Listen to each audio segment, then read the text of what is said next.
ವರ್ಷ ಬಂದಂಥ ಸರ್ಕಾರಕ್ಕಿಂತ ಇಷ್ಟ ನೀಚ ಇಂಥ ಬಂಡ ಸರ್ಕಾರ ಯಾವುದೂ ಇರಲಿಲ್ಲ.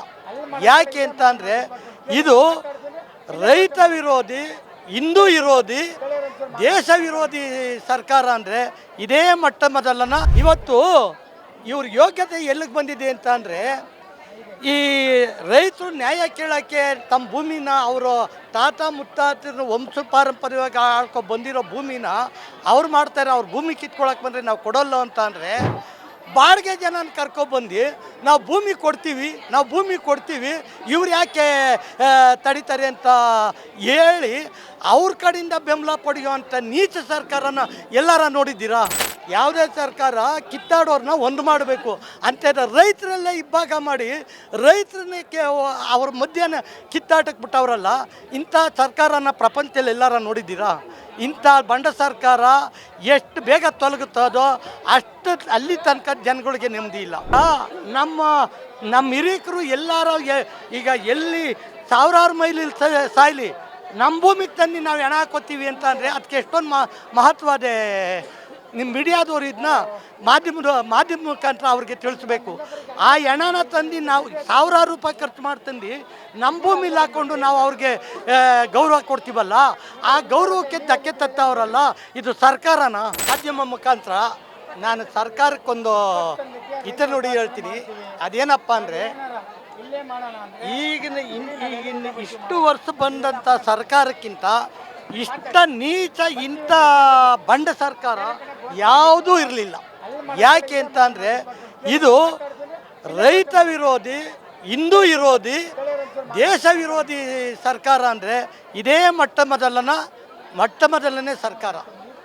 ಇವತ್ತು ಇವ್ರ ಯೋಗ್ಯತೆ ಎಲ್ಲಿಗೆ ಬಂದಿದೆ ಅಂತ ಅಂದರೆ, ಈ ರೈತರು ನ್ಯಾಯ ಕೇಳೋಕ್ಕೆ ತಮ್ಮ ಭೂಮಿನ ಅವರು ತಾತ ಮುತ್ತಾತನ ವಂಶ ಪಾರಂಪರ್ಯವಾಗಿ ಆಳ್ಕೊ ಬಂದಿರೋ ಭೂಮಿನ ಅವ್ರು ಮಾಡ್ತಾರೆ. ಅವ್ರ ಭೂಮಿ ಕಿತ್ಕೊಳಕ್ಕೆ ಬಂದರೆ ನಾವು ಕೊಡೋಲ್ಲ ಅಂತ ಅಂದರೆ, ಬಾಡಿಗೆ ಜನನ ಕರ್ಕೊಬಂದು ನಾವು ಭೂಮಿ ಕೊಡ್ತೀವಿ ಇವ್ರು ಯಾಕೆ ತಡೀತಾರೆ ಅಂತ ಹೇಳಿ ಅವ್ರ ಕಡೆಯಿಂದ ಬೆಂಬಲ ಪಡೆಯುವಂಥ ನೀಚ ಸರ್ಕಾರನ ಎಲ್ಲರ ನೋಡಿದ್ದೀರಾ?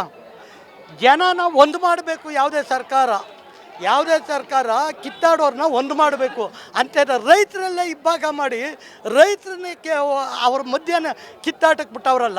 ಇಂಥ ಸರ್ಕಾರನ ಪ್ರಪಂಚದಲ್ಲಿ ಎಲ್ಲರ ನೋಡಿದ್ದೀರಾ? ಇಂಥ ಬಂಡ ಸರ್ಕಾರ ಎಷ್ಟು ಬೇಗ ತೊಲಗುತ್ತದೋ ಅಷ್ಟು ಅಲ್ಲಿ ತನಕ ಜನಗಳಿಗೆ ನೆಮ್ಮದಿ ಇಲ್ಲ. ಮತ್ತು ಇನ್ನೊಂದು, ಈಗ ಯಾರು ನಾವು ಭೂಮಿ ಕೊಡ್ತೀವಿ ಅಂತ ಕುಳಿತಿದ್ದಾರೋ ಅವ್ರಿಗೆ ನಂದು ಇನ್ನೊಂದು ವಿನಂತಿ. ಅವ್ರ ಸ್ವಂತ ವಿಚಾರಕ್ಕೆ ಈಗ ನಮ್ಮ ತಾತದ ಮುತ್ತಾತನ ಕಾಲದಿಂದ ಇಷ್ಟ ಇರೋರು ಜಮೀನು ಮಾರ್ಕೊ ಬಂದವ್ರೆ. ಅವ್ರಿಗೆ ಯಾರೂ ಹಕ್ಕಿಲ್ಲ, ಅವ್ರ ಹಕ್ಕದೇ ಅವ್ರು ಮಾರ್ಕೋತಾರೆ. ಈಗ ಇಲ್ಲಿ ವಿರೋಧ ಮಾಡೋರು ನೀವು ಯಾಕಪ್ಪ ಮಾರ್ಕೋತೀರಿ ಅಂತ ಏನಾರು ಹೋಗಿ ಕೇಳಿದ್ದಾರಾ? ಯಾರು ಹೋಗಿ ಅವ್ರಿಗೆ ನೀವು ಯಾಕೆ ಮಾರ್ತಿದ್ದೀರಿ ಅಂತ ಇದು ಮಾಡಿದ್ದಾರಾ? ಅವ್ರ ಇಷ್ಟಕ್ಕೆ ಅವ್ರು ಮಾರ್ಕೊಳ್ಳಿ. ಇವ್ರು ಮಾರದೇ ಇರೋರನ್ನ ಮಾರಿ ಅನ್ನೋಕೆ ಇವ್ರು ಯಾರು? ಇವ್ರ ಕಿತ್ಕೊಳ್ಳೋಕೆ ನಮ್ಮಕ್ಕನ್ನ ಕಿತ್ಕೊಳ್ಳೋಕೆ ಇವ್ರು ಯಾರು? ಇಂಥ ನೀಚ ಸರ್ಕಾರ ರೈತರನ್ನ ಎತ್ಕಟ್ಕೊಂಡು ಈ ಬಂಡತನದಲ್ಲಿ ಸರ್ಕಾರ ಮಾಡಿ ಜನ ಕೈಲಿ ಉಗಿಸ್ಕೊಳ್ಳೋದಕ್ಕಿಂತ ನ್ಯಾಯವಾದ ರೀತಿಯಲ್ಲಿ ಜೀವನ ಮಾಡಿ ನ್ಯಾಯವಾದ ರೀತಿಯಲ್ಲಿ ನಡೀರಿ ಅಂತ ಒಂದು ಹೇಳ್ತೀನಿ. ಮತ್ತು ಇನ್ನೊಂದು ನೀವು ತಿಳ್ಕೊಳ್ಳಿ, ನಮ್ಮ ವಂಶ ಪಾರಂಪರ್ಯವಾಗಿ ಬಂದಿರೋದು ನಮ್ಮ ತಾತ ಮುತ್ತಾತಂದ್ರನ್ನ ನಮ್ಮ ಜಮೀನಲ್ಲಿ ಈ ಸತ್ತೋರನ್ನ ಅಲ್ಲಿ ಹಾಕ್ಕೊಂಡಿರ್ತೀವಿ. ಅಲ್ಲಿ ಹೋಗಿ 2 ಸಾರಿ ಪೂಜೆ ಮಾಡ್ತೀವಿ, ಅವ್ರಿಗೆ ನಾವು ಗೌರವ ಸಲ್ಲಿಸ್ತೀವಿ. ಅಂಥ ಭೂಮಿ ಕಿತ್ಕೊಂಡ್ಮೇಲೆ ನಾವು ಹೋಗಿ ಯಾರು ಪೂಜೆ ಮಾಡೋದು? ಇದೊಂದಾಯ್ತಾ? ಈಗ ನಮ್ಮ ಹಿರಿಯರು ಎಲ್ಲರೂ ಈಗ ಎಲ್ಲಿ ಸಾವಿರಾರು ಮೈಲಿ ಸಾಯ್ಲಿ, ನಮ್ಮ ಭೂಮಿಗೆ ತಂದು ನಾವು ಹೆಣ ಹಾಕೋತೀವಿ ಅಂತ ಅಂದರೆ ಅದಕ್ಕೆ ಎಷ್ಟೊಂದು ಮಹತ್ವ ಅದೇ. ನಿಮ್ಮ ಮೀಡಿಯಾದವ್ರು ಇದನ್ನ ಮಾಧ್ಯಮ ಮುಖಾಂತರ ಅವ್ರಿಗೆ ತಿಳಿಸ್ಬೇಕು. ಆ ಹೆಣನ ತಂದು ನಾವು ಸಾವಿರಾರು ರೂಪಾಯಿ ಖರ್ಚು ಮಾಡ್ತಂದು ನಮ್ಮ ಭೂಮಿಲಿ ಹಾಕ್ಕೊಂಡು ನಾವು ಅವ್ರಿಗೆ ಗೌರವ ಕೊಡ್ತೀವಲ್ಲ, ಆ ಗೌರವಕ್ಕೆ ಧಕ್ಕೆ ತತ್ತವರಲ್ಲ. ಇದು ಸರ್ಕಾರನ? ಈ ಸರ್ಕಾರಕ್ಕೆ ನಾಚಿಕೆ ಆಗಬಾರ್ದಾ? ಹಿಂದೂಗಳನ್ನ ದಮನ ಮಾಡ್ತಾ ಇದ್ದಾರೆ ಮತ್ತು ರೈತರು ದಮನ ಮಾಡ್ತಾ ಇದ್ದಾರೆ.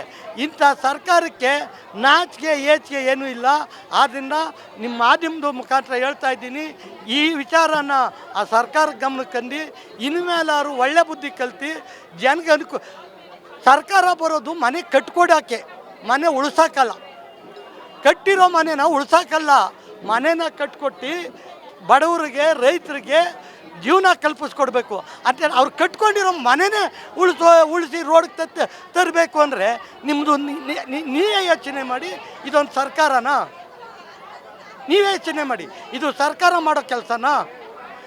ಇನ್ನಿಂದ ಯಾರು ಮಾಡಿದ್ದಾರೆ ಈ ಕೆಲಸನ?